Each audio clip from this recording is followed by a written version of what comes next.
Good morning. Om Shanti. आज जो भी मुझे सुन रहे हैं उन सबको मेरा नमस्कार और प्रणाम। मैं आज आपको विशेष ब्रह्मा कुमारी ईश्वरी विश्वविद्यालय के इतिहास को जिसके पन्ने पलटा के देखें तो उसमें 24 जून का दिन एक विशेष दिन है।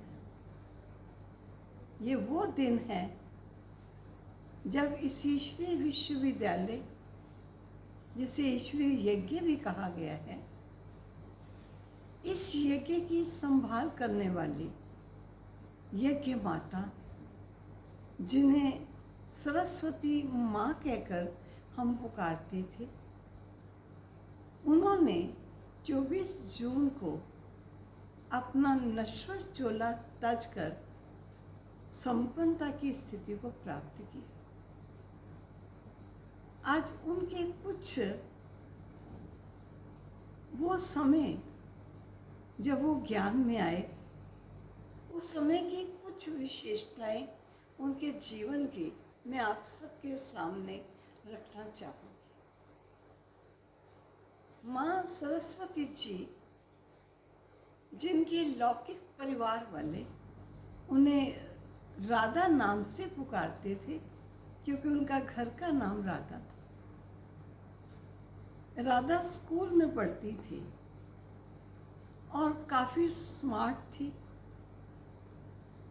बहुत दुनिया की रंग रौनक का उनको अच्छा ही शौक था।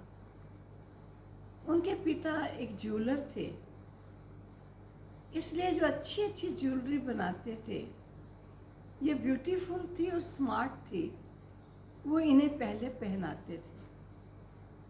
तो सबका अटेंशन इनकी ज्वेलरी तरफ जाता था।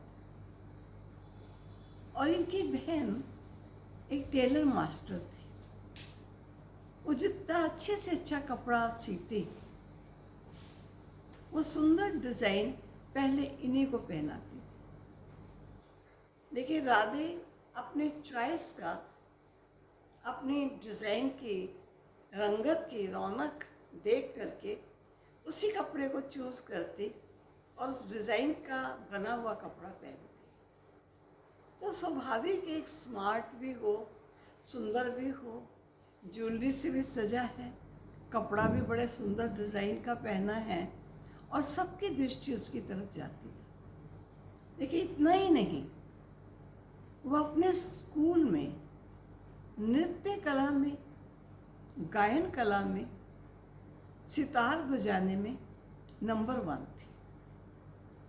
अगर किसी को पता चलता कि आज राधा का स्कूल में नृत्य है या संगीत है, तो शहर के लोग जो स्कूल के नज़दीक होते, वह भी उस संगीत या नृत्य को देखने के लिए स्कूल में पहुंच जाते थे। तो काफ़ी फेमस थी अपने स्कूल टाइम में, जिसमें हमारी ईश्वरी विश्वविद्यालय की उनके पश्चात मुख्य प्रशासिका ब्रह्मा कुमारी कुमारका दादी जी हमें बताती थी कि हम एक ही स्कूल की दोनों विद्यार्थी थी और एक ही कक्षा में पढ़ती थी, एक ही बेंच पर बैठती थी, लेकिन कोई आपस में ऐसी टाकेटिव हों, बातचीत करती रहें, ये वो, ऐसा कुछ नहीं।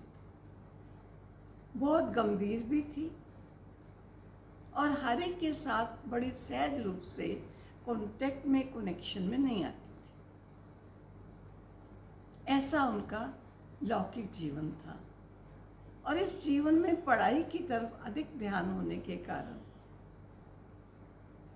वो आध्यात्मिक अथवा स्पिरिचुअल बातों की तरफ ज़्यादा अटेंशन नहीं देती थी। एक बार की बात है कि उनकी मम्मी और उनकी मौसी दोनों ईश्वरीय विश्वविद्यालय के संस्थापक ब्रह्मा बाबा ने जब इस ईश्वरीय विश्वविद्यालय की नींव रखी तो सिंध हैदराबाद में उस समय उनके मम्मी और मौसी जाने लगे वो ज्ञान सुनने के लिए, और उन्हें वो ज्ञान बहुत अच्छा लगता था। उन्होंने आकर के ऐसा सोचा कि कितना ना अच्छा हो कि हमारी बच्ची जो लायक है और हर एक की प्रशंसा का पात्र है, क्यों नहीं ये भी ज्ञान सुने। लेकिन राधा का कुछ भक्ति में या स्पिरिचुअलिटी में ऐसा इंटरेस्ट नहीं था। इनकी मम्मी और मौसी ने एक स्कीम सोची और इनको कहा कि राधे, हम दोनों दादा के सत्संग में जाती हैं।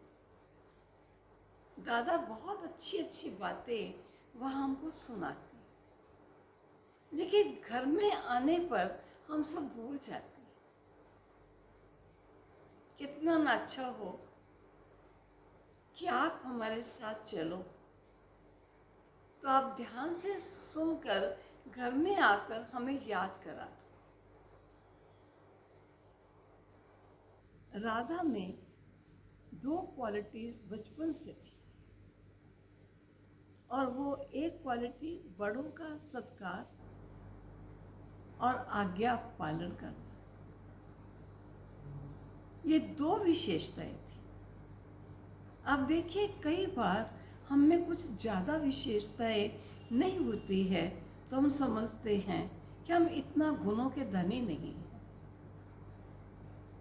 और कई बार हम कई विशेषताओं को अपने जीवन में लाना चाहते हैं परंतु कभी कभी ला नहीं पाते, और कम विशेषताओं के कारण कभी कभी जीवन में इन्फीरियरिटी भी आ जाती है।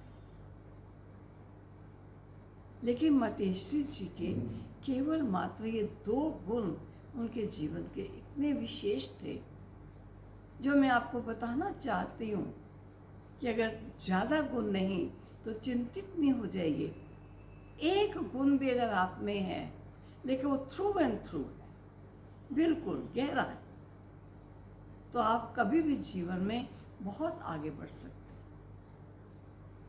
तो राधा के अंदर दो गुण थे जो मैंने आपको सुनाया, आज्ञा पालक और बड़ों का सत्कार। जब उनकी मम्मी अथवा मौसी ने उन्हें इस बात के लिए प्रेरित किया कि आप हमारे साथ चलो और सुनकर आकर हमें घर में आप याद करा दो, तो अपनी इन्हीं विशेषताओं के कारण मम्मी को ना नहीं कर सकी और जी हाँ कह करके उनके साथ जाने के लिए तैयार हो गई। दूसरे ही दिन इस ईश्वरीय विश्वविद्यालय के साकार संस्थापक ब्रह्मा बाबा, जिन्होंने सिंध हैदराबाद में इस ईश्वरीय यज्ञ की स्थापना की, उस स्थापना के समय वो ज्ञान सुनाया करते थे, और ये अपनी माँ और मौसी के साथ वहाँ पहुँच गए। वहाँ बैठकर जब बाबा ने ज्ञान सुनाना शुरू किया तो इसने बड़े ध्यान से बाबा की तरफ देखती और एक एक बात को सुनती और अपने कापी पर नोट करती। स्वाभाविक है कि एक सत्संग में नई नई कन्याएं आई हो और बड़े ध्यान से सुने, और सुनने के पश्चात हर पॉइंट को नोट करने की कोशिश करे, तो साकार संस्थापक ब्रह्मा बाबा का अटेंशन इस बच्ची की तरफ गया। हालांकि बाबा इस बच्ची के विषय में जानते थे कि ये बच्ची पढ़ाई में, गायन कला में, नृत्य कला में बड़ी प्रवीण है, और कभी उन्होंने गीत संगीत सुना भी था।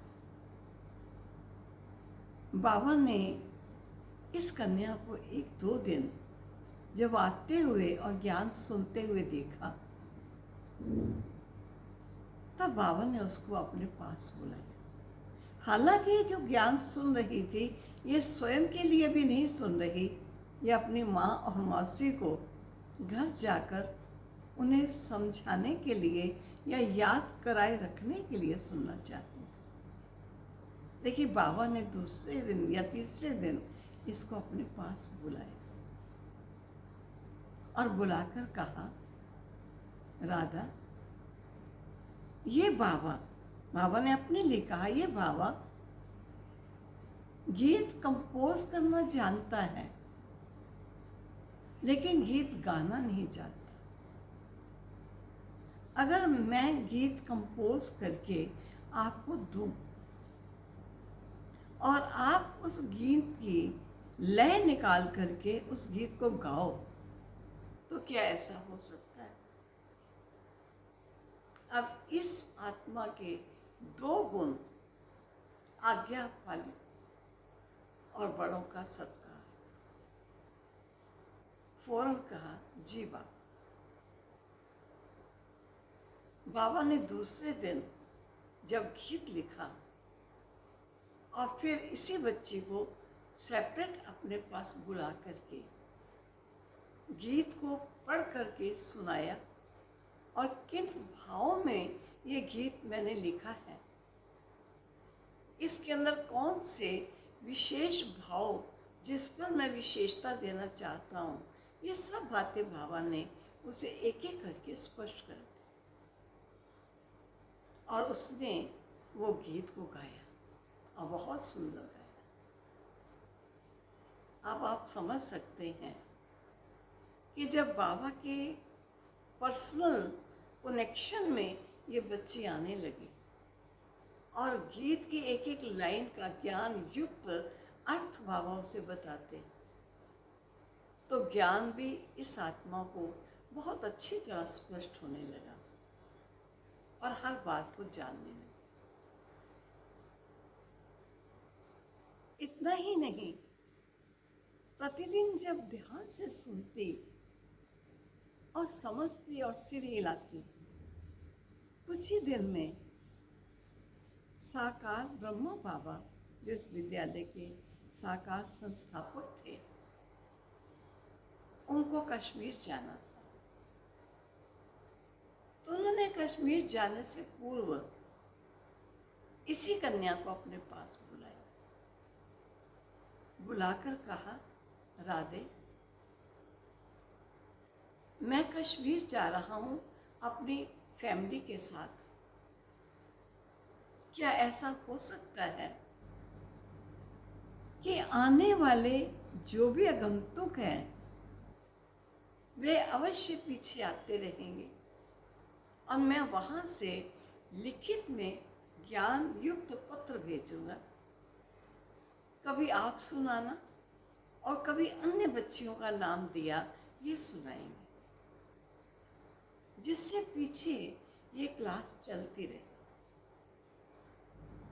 तो उनका वही गुण, आज्ञाकारिता और बड़ों का सम्मान, इस गुण ने उन्हें फौरन बुलवाया, कहा, जी हाँ, मैं ऐसा करूँगा। बाबा कश्मीर चले गए और वहाँ से ज्ञान युक्त पत्र लिखते। तब ये उन पत्रों को अन्य बहनों के साथ मिल करके आपस में ड्यूटी बांटती, आज कौन सुनाएगा, आज कौन सुनाएगा, और कोई भी पढ़ करके पत्र सुनाता।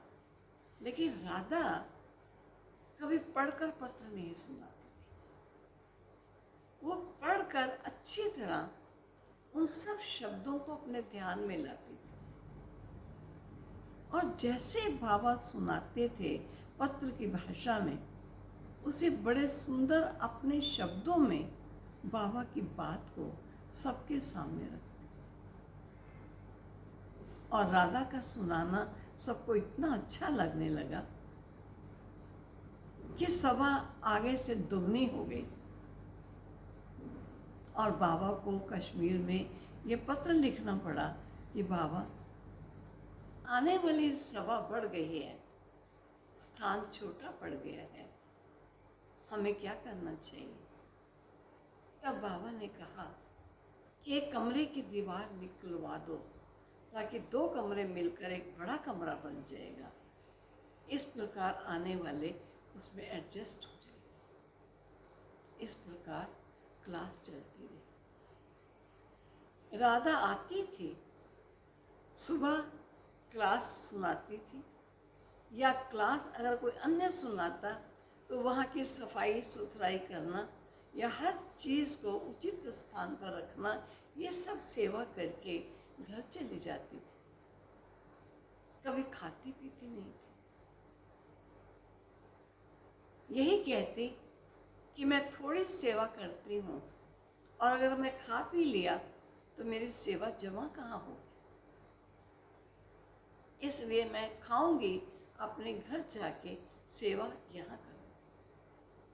लेकिन जब बाबा को बताया गया तब बाबा ने उन्हें लिखा कि बच्चे, जब तुम आती हो बहुत देरी हो जाती है, नाश्ता या भोजन तुमको यही करना है।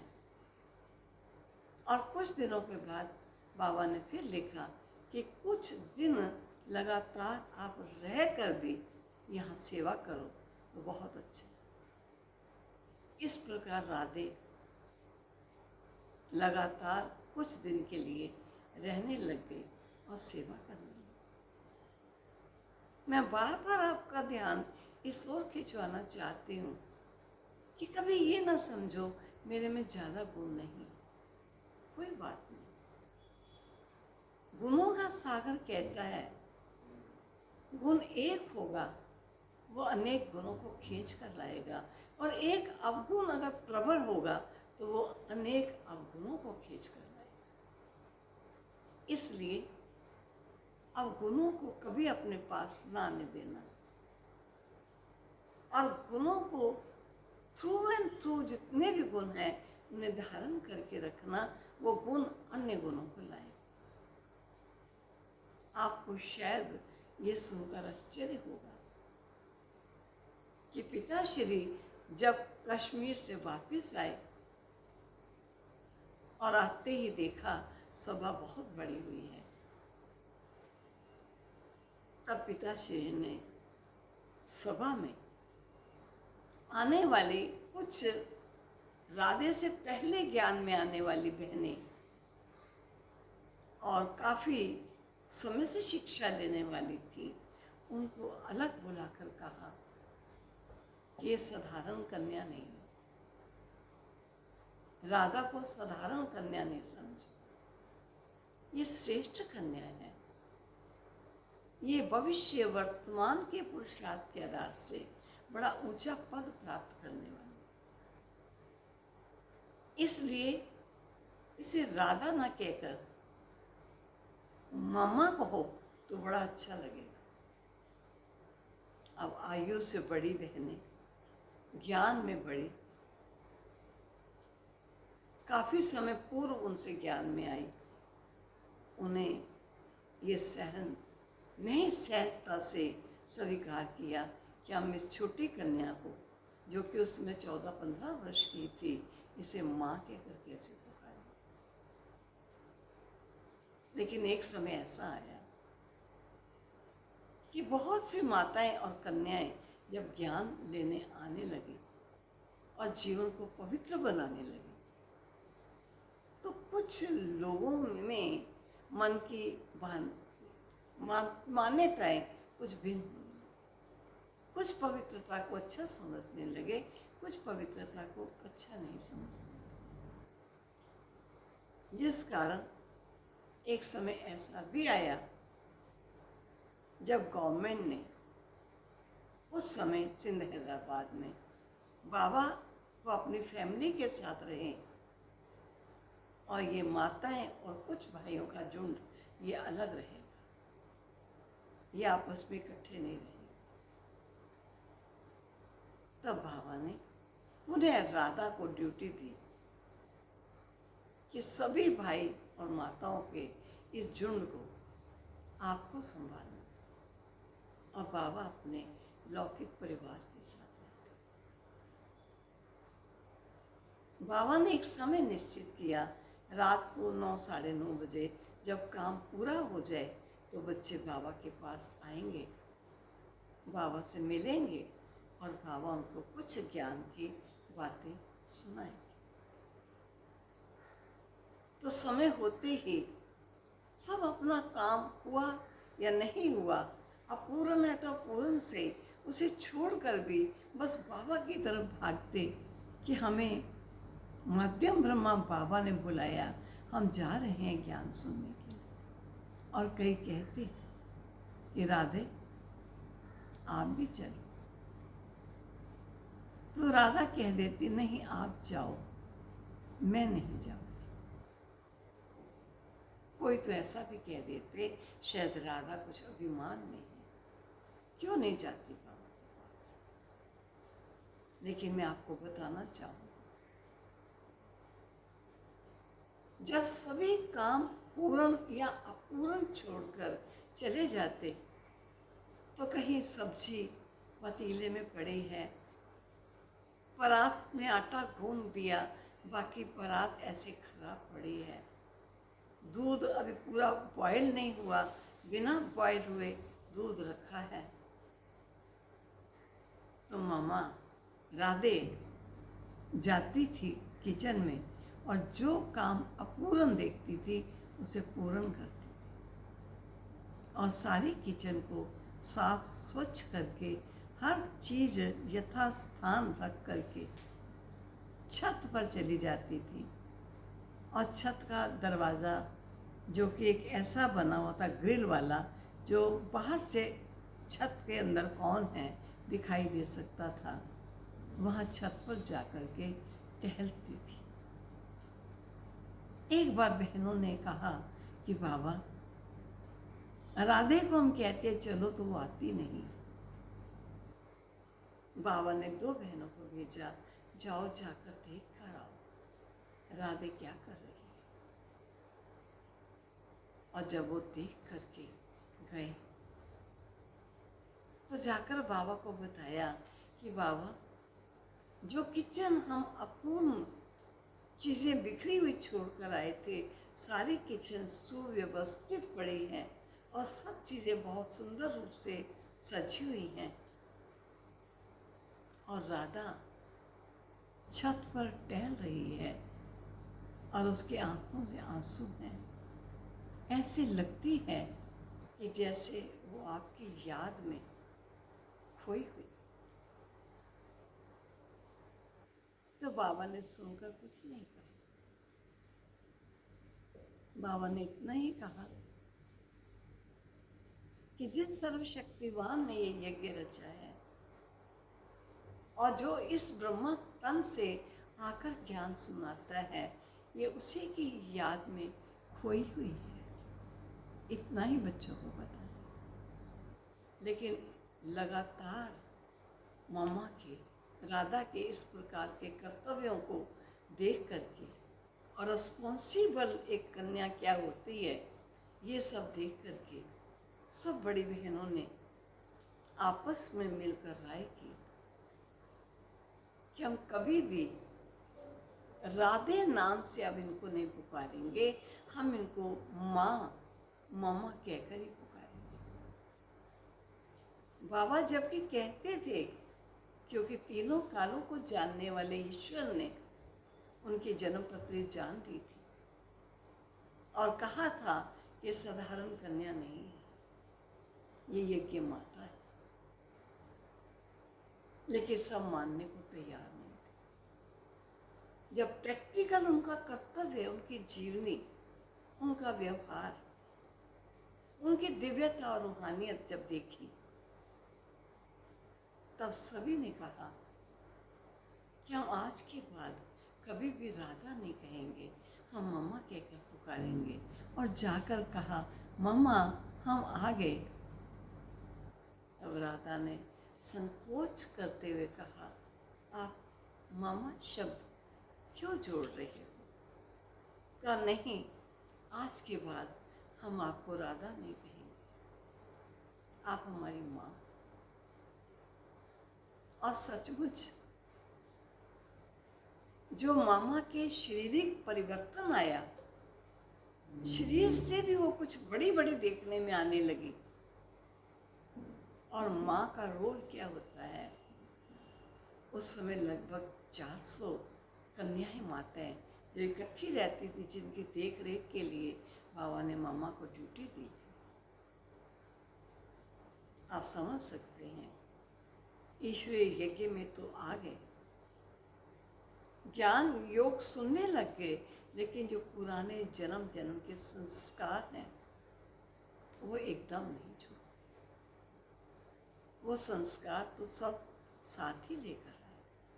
हाँ, धीरे धीरे ज्ञान की समझ के आधार से और योग के बल से संस्कारों में परिवर्तन आता है, लेकिन जितना ज्ञान की समझ हो और कितना योग का बल, उतना ही तो परिवर्तन आएगा।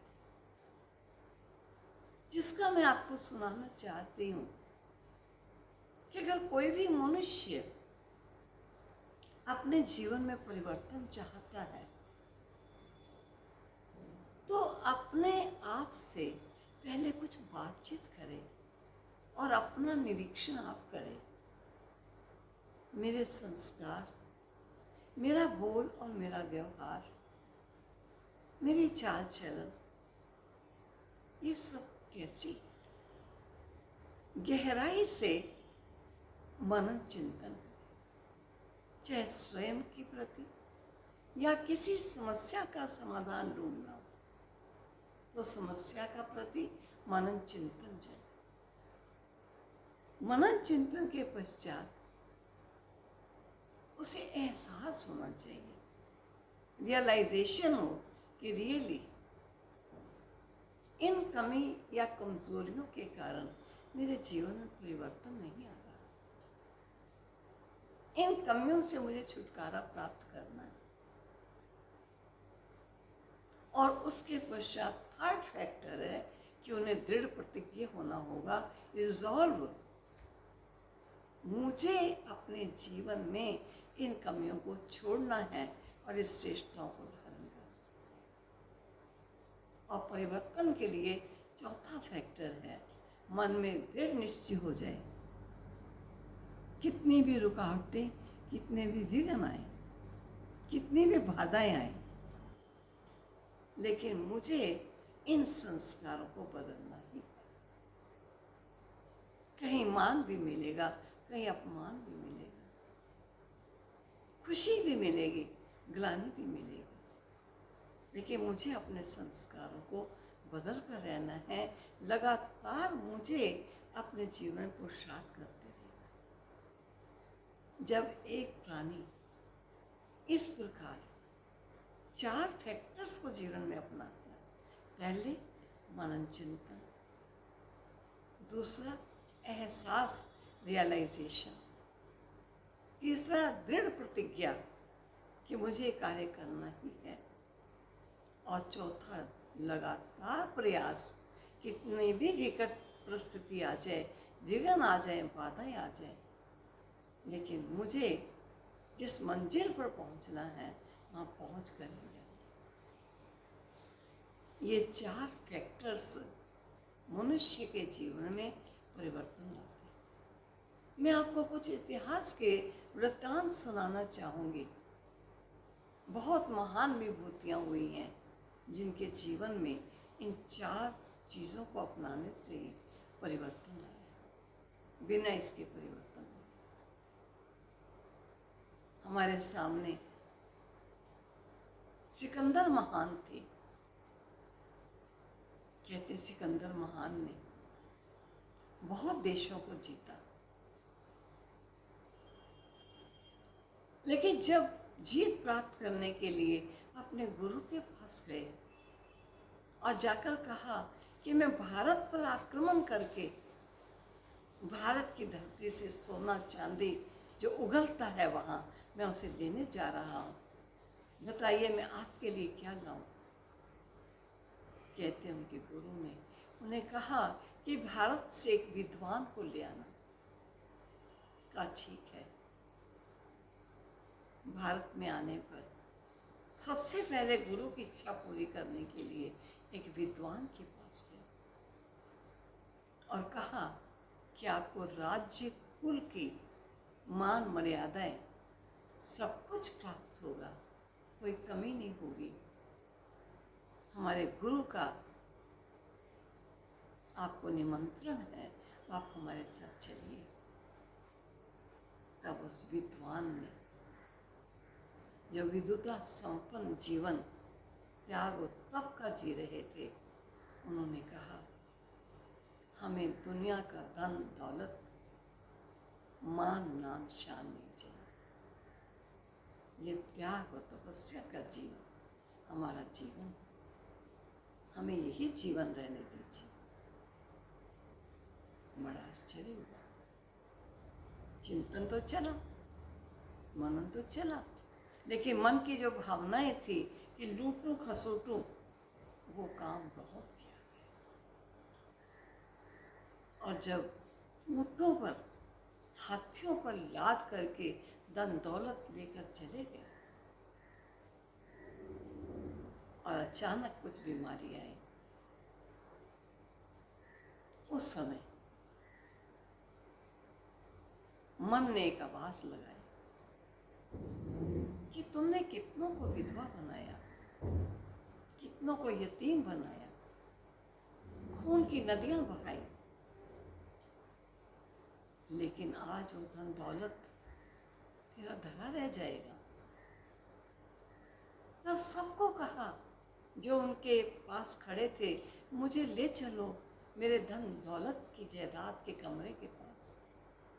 और वहां जाकर फूट कर रो पड़े। मन चिंतन हुआ, रियलाइज हुआ, दृढ़ प्रतिज्ञा हुई, कुछ नहीं चाहिए मुझे, कुछ नहीं चाहिए।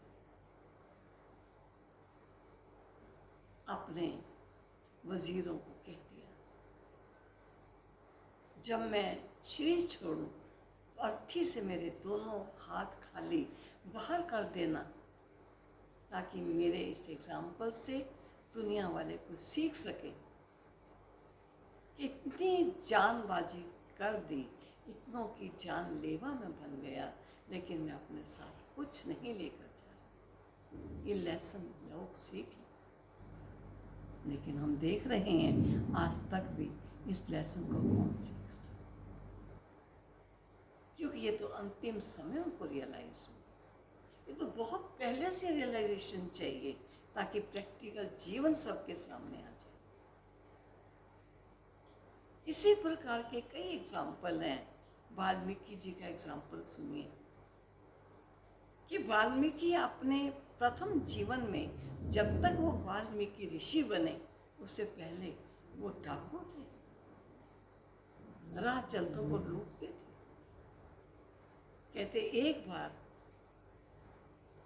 उन्होंने जंगल के अंदर 4 साधु कहीं से भिक्षा का सामान लेकर जा रहे थे, उनको पकड़ लिया और उनसे सब कुछ निकलवाने के लिए कह दिया।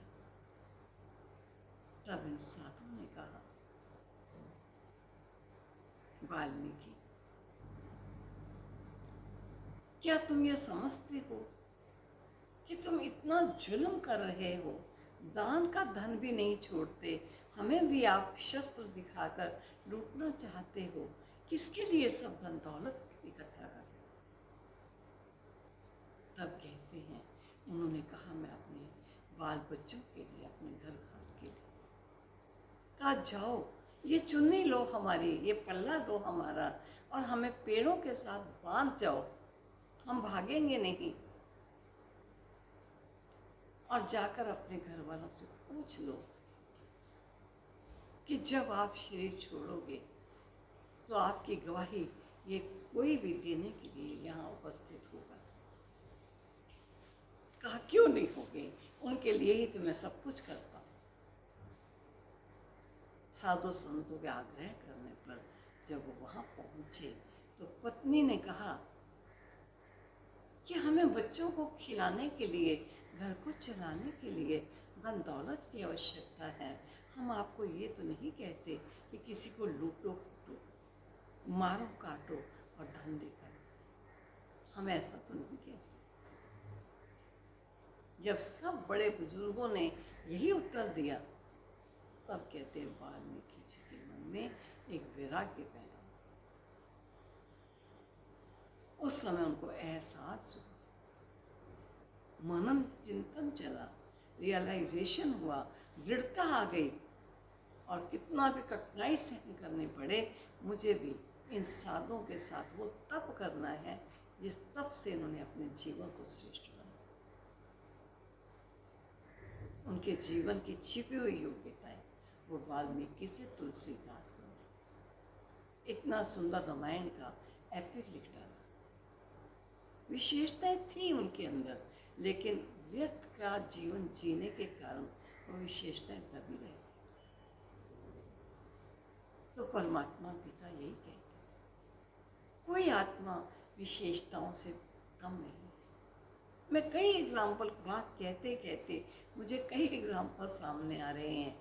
राजा भर्तृहरि, बहुत प्रसिद्ध राजा भर्तृहरि, बहुत प्रसिद्ध।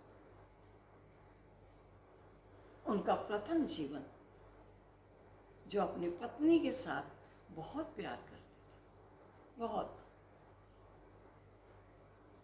कहते थे पत्नी जीतती है तो मैं जीता हूँ, पत्नी ना हो तो मेरा जीवन नहीं। कहते एक बार राजा भर्तृहरि को किसी सन्यासी ने एक सेब खाने को दिया। राजा भर्तृहरि जी ने नहीं खाया, लेकिन वो सेब अपनी पत्नी को देना चाहा और उस महात्मा ने उनको ये कहा, राजन इस सेब को खाओगे, धन धान्य से संपन्न रहोगे, अच्छी सेहत होगी, लंबी आयु होगी। ये शब्द सुनते ही उन्होंने पंडित के जाने के बाद, साधुओं के जाने के बाद वो सेब अपनी पत्नी को जाकर दिया, यही कहा कि लंबी आयु होगी, धन धान्य से संपन्न होगी, सदा स्वस्थ सुखी रहोगी। जो शब्द उन्होंने राजा को कहे, राजा ने वही शब्द वरदान के रूप में अपने पत्नी को कह रहा। और पत्नी का एक पुलिस इंस्पेक्टर से प्यार था। उसने सोचा ये सेब मैं क्यों खाऊं, मैं उस पुलिस इंस्पेक्टर को दूंगी जिनके साथ उनका लव था। और पुलिस इंस्पेक्टर को सेब थमाते हुए यही बोला,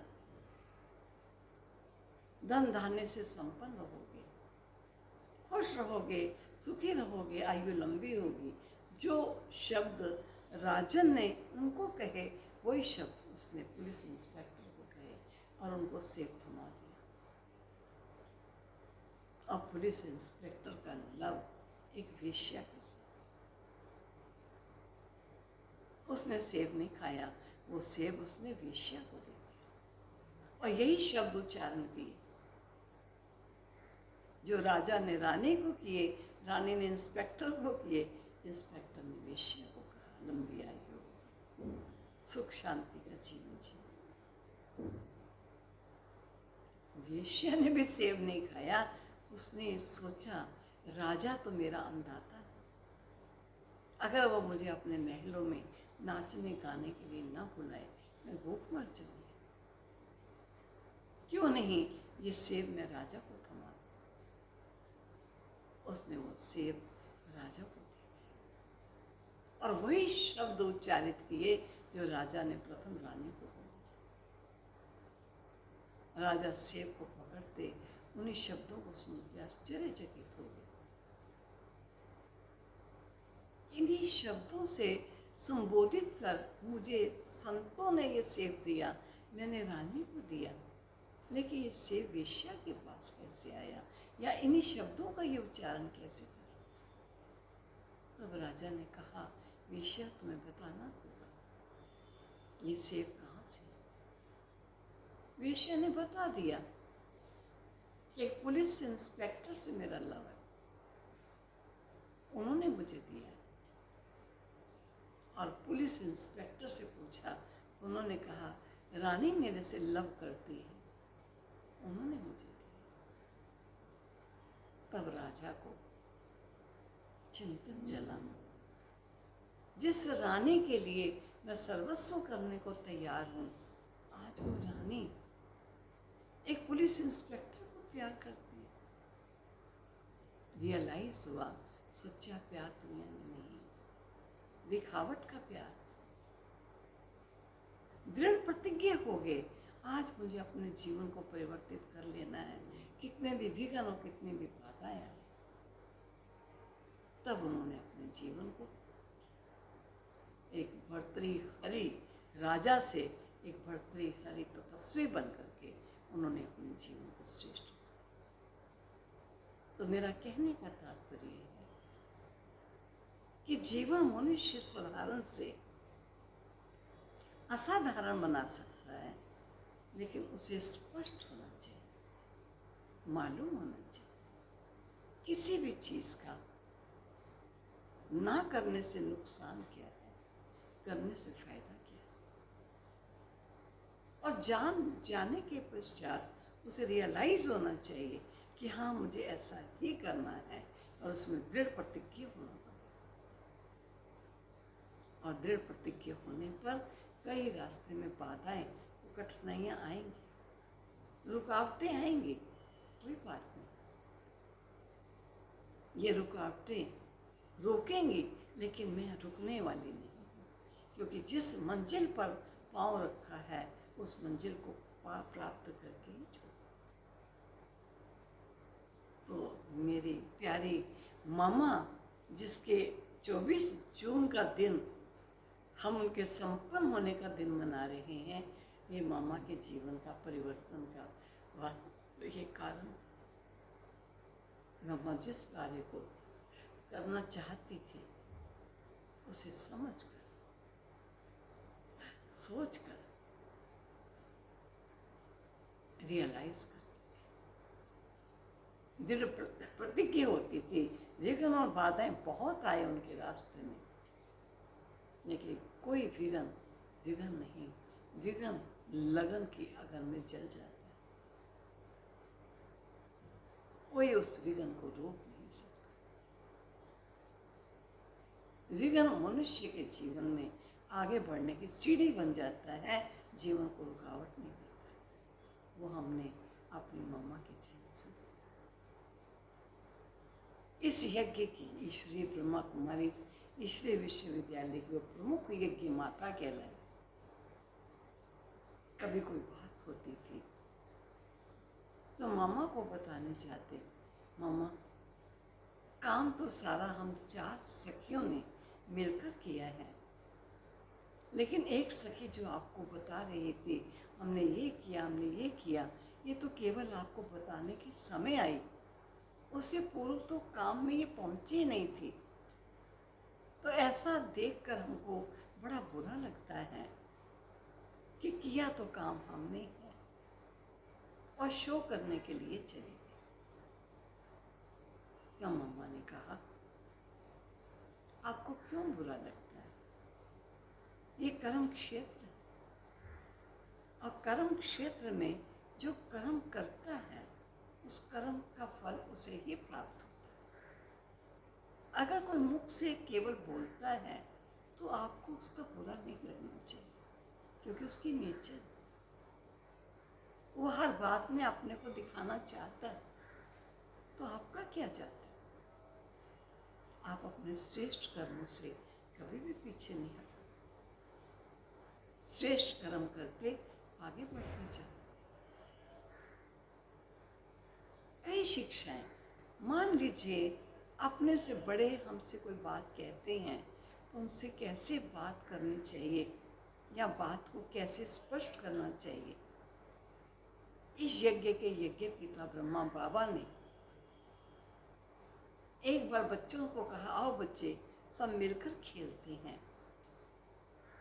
खेला, बच्चे जीत गए। मामा के पास गए, मामा हमने बाबा को हरा दिया, मामा हमने बाबा को हरा दिया। तब मातेश्वरी जी ने कहा, बड़ों के लिए ऐसा शब्द बोलना उचित नहीं होता। तो मामा क्या कहें? कहो बाबा ने हमको जिता दिया, स्वयं हार कर हमको जिता दिया। तो मैं बताना चाहती हूँ कि वो माँ केवल माँ नहीं थी, संस्कारों को परिवर्तित कैसे किया जाए, बोल और व्यवहार कैसा होना चाहिए, पग पग पर हर एक को समझ देती थी। एक बार बाबा ने पहाड़ी पर जा रहे थे और बच्चों से पूछा,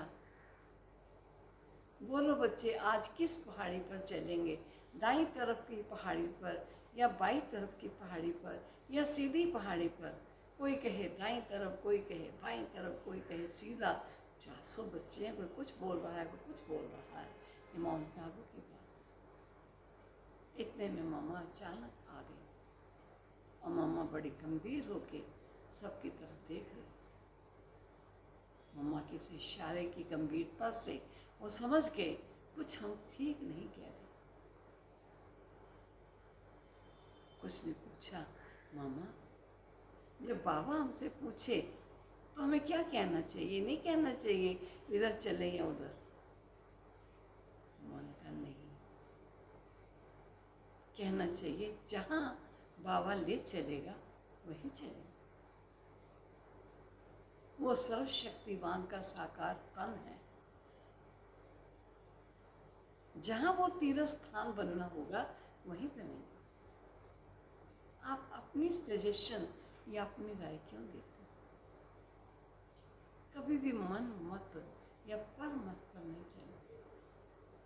श्रीमत श्रेष्ठ मत, श्रेष्ठ मत पर चलने से श्रेष्ठता को प्राप्त करना। छोटी छोटी बातें भी इतनी सुंदर रूप से सिखाती थी। आप सोचिए, 2 ही तो गुण थे, उस 2 गुणों ने उन्हें कितना गुणवान बना दिया। एक बार बाबा ने कहा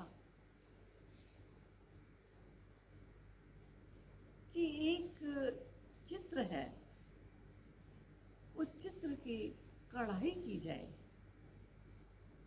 कपड़े पर और वो चित्र बनाया जाए, सुंदर चित्र बने कढ़ाई करके, और कुछ ज़्यादा मात्रा में उन चित्रों के लिए कहा गया। तो ये मैं कुछ राजे महाराजे जिनके साथ ब्रह्मा बाबा के कनेक्शंस थे, उन सबको ज्ञान युक्त ये कढ़ाई के चित्र भेजना चाहता हूँ। देखिए 15 दिन के अंदर ये चित्र तैयार हो जाने चाहिए। तो मातेश्वरी जी ने कहा, जी बाबा। वापस आने पर बहनों के झुंड को बिठाया और कहा कि बाबा ने ये काम दिया है, 15 दिन के अंदर इन चित्रों को कपड़े पर कढ़ाई करके सुंदर रूपेण बनाना है, क्योंकि इनके द्वारा अनेक महान आत्माओं की सेवाएं होने वाली। सबने एकत्रित आवाज में कहा, मामा 15 दिन असंभव है, 15 दिन में कैसे बन जाएंगे? आप बाबा को कहो कि 1 मास का समय चाहिए। मामा जानती थी इस यज्ञ के यज्ञ पिता कि मनुष्य तन साधारण है, लेकिन साधारण तन में असाधारण उस परमात्मा ने प्रवेश किया है जिसने ज्ञान का यज्ञ रचा, जो आत्माओं को ज्ञान से परिवर्तित कर योग से पवित्र और शुद्ध बना रहे हैं। तो मामा ने फौरन उत्तर दिया, मैं बाबा को ऐसा नहीं कह सकती। श्रीमत में मैं मन मत मिक्स नहीं कर सकती। सजेशन देने वाला कौन? क्या आपने कोई साधारण मनुष्य समझा? ये असाधारण। उन्हें मालूम है कि ये कार्य 15 दिन में हो सकता है कि नहीं हो सकता, और जब उन्होंने ये कार्य 15 दिन के लिए दे ही दिया है तो रात दिन लगा करके हमें संपन्न कर। तो ऐसी थी हमारी माता श्री माँ। इसलिए मैंने कहा है कि जून मास ऐसी महान विभूति माँ की हमें बहुत याद दिलाता है। और मैंने भी आपको उनके जीवन के कुछ दृष्टांत, जीवन गाथा आप सबको सुनाई। मैं समझती हूँ आपने अवश्य इन सब बातों पर ध्यान दिया होगा, और अगर कुछ बात ना समझ में आए तो आप पूछ सकते हैं जिस भी सेवा केंद्र के आप समीप हैं। बड़ी खुशी की बात है कि आप इन सब बातों को सुनने के लिए इतने दूर देश में रहते हुए भी हमको सुनने के लिए आपने समय दिया। बहुत बहुत धन्यवाद है आप सभी। ओम शांति।